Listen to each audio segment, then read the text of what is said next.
നനയണ നേരമതയോ ലങ്കേശൻ രാവണന്റെ നെഞ്ചിലിടുക്കിയായി വല്ലാതെ മോഹമുണർന്നു മൈഥിലിയെ കട്ടതുകൊണ്ട് എന്തെല്ലാം മുകില് വന്നെന്റെ കൈലാസനാഥ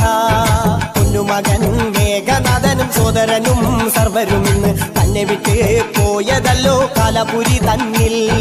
പശ്ചാത്താപം നിറയണ് രാമന്റെ ശരമുനയാൽ മോക്ഷത്തിൻ പടികടക്കാൻ മോഹമുദിച്ചല്ലോ